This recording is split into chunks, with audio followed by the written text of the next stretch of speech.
In this video, we're going to talk about the very first step you need to take when dealing with depressive symptoms.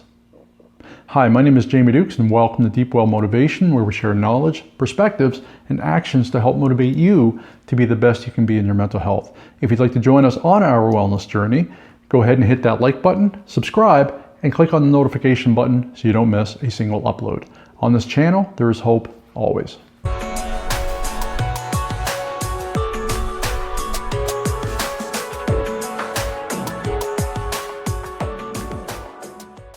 Okay, so you've been dealing with some depressive symptoms for an extended period of time, perhaps a few days, a few weeks. You just haven't been feeling quite yourself. Your friends have noticed a difference in your behavior. You just don't feel like going out. You just feel blah. It seems like you feel blah all the time and you can't seem to shake it. You don't know why.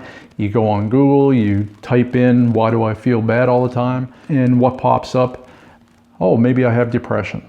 Maybe I'm suffering from a mental illness. Or perhaps the scenario is similar to my own personal life experience, where I was experiencing mental health challenges from a very early stage, but just never caught it. And that resulted in an erosion of my mental health, a very slow erosion of my mental health all throughout my life, up until I reached my breaking point, where I fell into my figurative deep well of depression. Things got very difficult. I found it very hard to cope. I found it hard to find value in myself over time. And anytime there was a challenge, I always felt that I was to blame, and everything just turned in on me. And when you do that over a long period of time, eventually, there's only so much you can take before you hit rock bottom in your mental health. But regardless of whether it's something you're noticing more recently or something maybe that's just starting to build up to a point where it's becoming difficult to cope, difficult to manage, it's time to take that first step. So what is the first step? What is the very first thing you need to do when you suspect you're dealing with depressive symptoms? The answer is right behind me.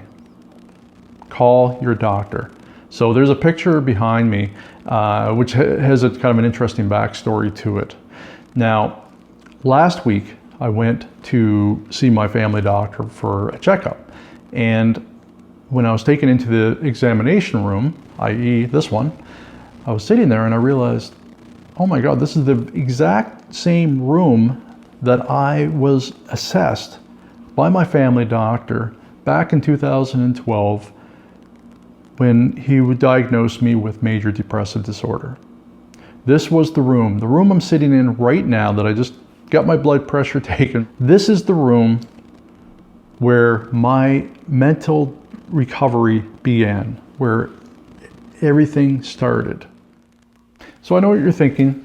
You're thinking, okay, Jamie, of course, if you're not feeling well, yes, pick up the phone, contact your doctor. Well, it's not necessarily that simple in all cases. For me, it was extraordinarily difficult. In fact, to call my doctor was not even in the cards because I was going to figure it out, okay? I was going to figure out what was wrong with me because I was afraid. When I pulled back the layers of ignorance, I was afraid.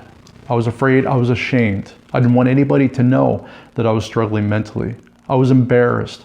I didn't want anybody to know that every morning I'd be driving to work bawling my eyes out for what? I don't know. I didn't want anybody to know that I wasn't right mentally. And, I didn't want the stereotype. I didn't want the stigma as such. I was afraid of all that. And that prevented me from doing what I would consider is the most important thing that you could do for yourself. And that is to simply pick up the phone, call your doctor, make an appointment. And if you don't have a family doctor, go to a medical clinic or whatever the case might be. But in this video, I'm just telling you about my experience and the importance of seeking help, whatever that might look like for you. But for me, it was to call my doctor, and that's probably the most important thing that you can do as a very first step. That takes an extraordinary amount of courage to pick up that phone. I'm going to tell you that right now, especially when you are really struggling in your mental health. One of the most important things that I learned in my experience in my healing journey is that sometimes the worst person that you can listen to is yourself. The stuff that I would tell myself in my mind is mind-blowing when I look back, when I think back to the stuff that I was believing, that I was telling myself. I was like a different entity telling myself, no, don't do that. Don't pick up the phone. All right, don't do that because people are going to laugh at you, or you're going to embarrass your family if you pick up the phone, or your doctor's going to put you in a straitjacket and throw you in the psych ward or something. Like these are the kind of things that I kept feeding myself till eventually I hit a point where there's this open window of opportunity where I'm not listening to myself. There's a little tiny voice of reason, it's like this little space where I just had a little bit of breathing room and actually open my eyes and do what was right.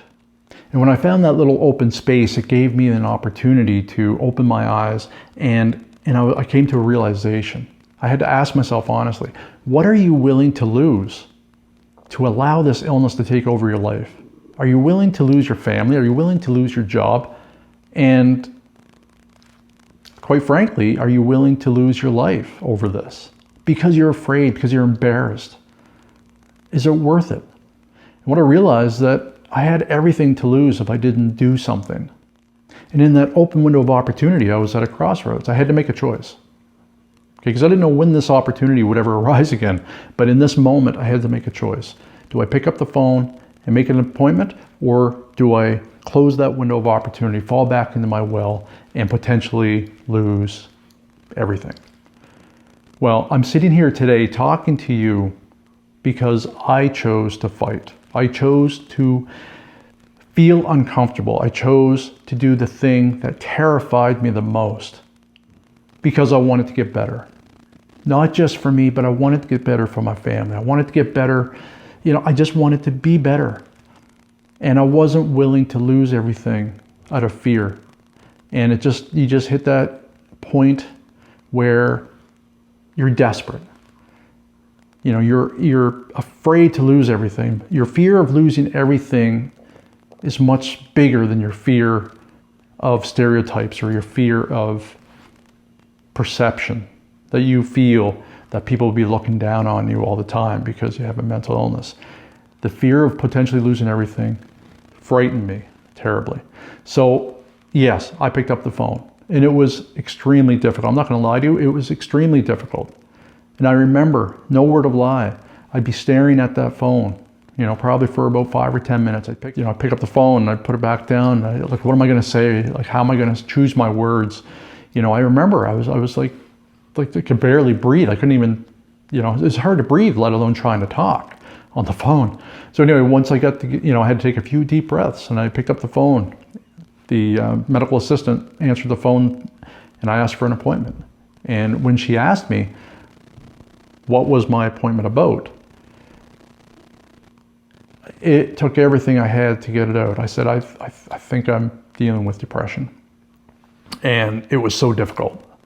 And I was overwhelmed with mixed emotions. I was so happy I was able to do just that tiny little step. But at the same time, I was petrified of what was going to happen now that I made that call. Then the day of the appointment arrived, and I'm telling you, I felt scared. Probably the scariest I've ever felt in my life.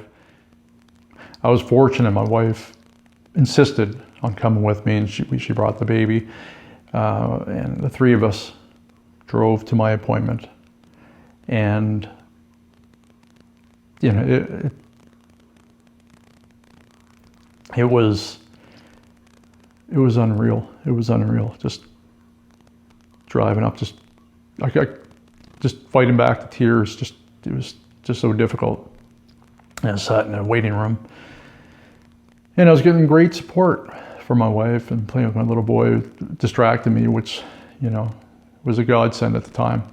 And they called my name, and geez, my heart sunk. And I walked into the examination room, sat on the bed, this very bed right here, and I waited till my doctor came in. And I'm telling you, when the doctor opened the door, I can't describe what I felt, because I knew I was ready. I was there. It was time. It was time to do the hardest thing I think I've ever done in my life. And I was fortunate because my doctor was, in hindsight, when I think back about the questions my doctor asked me and, trying to assess all the symptoms, like I had no idea. I had no sense of structure with respect to how to view depression. All I knew is that I was the most vulnerable person in the world right then and there. But my doctor knew better. He knew the questions to ask. And when I look back on the type of questions that he did ask, I understand these were systematic questions to help gauge just the severity of what I was, of the depression that I was feeling, or the severity of the depression. And, I remember sitting on that bed and him listening attentively. I was shaking, twitching, and I would have these breakdowns, and he'd hand me a box of Kleenex, and I try to, I found it hard to talk. It was almost like I was hyperventilating. And anyway, he saw this, and at the end of the appointment, he's going to refer me to a psychiatrist for counseling. And one thing that he told me that I'll never forget, which I think really made me understand the severity of where I was mentally. And he told me that, if at any time I was in a situation where I may harm myself, that he would exercise his authority and he would intervene and he would act. And in that moment when he said that, and then of course compounded by sending me to a psychiatrist, or telling me that he was going to send me to a psychiatrist, that's when it dawned on me that, I have a serious problem.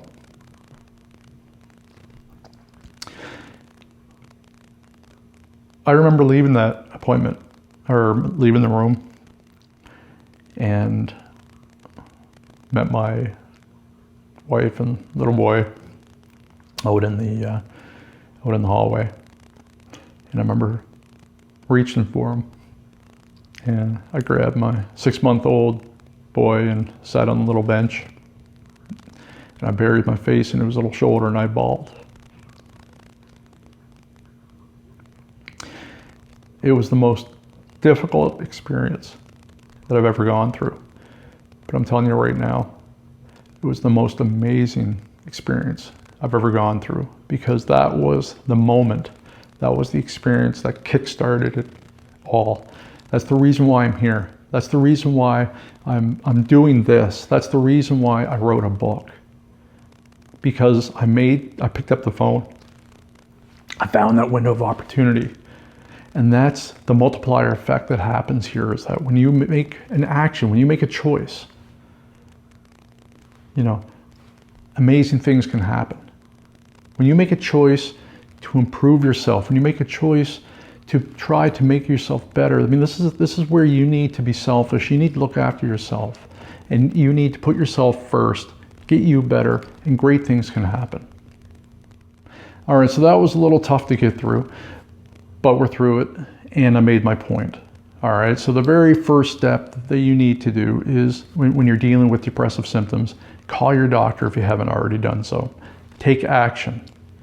All right, you're doing it for yourself, number one. You have to be selfish. But at the end of the day, by making yourself better, you are improving the lives of those around you. So very important.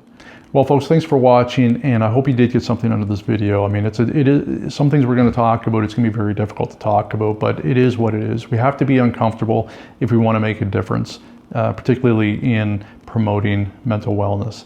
You know what, but I am interested in hearing what you have to say.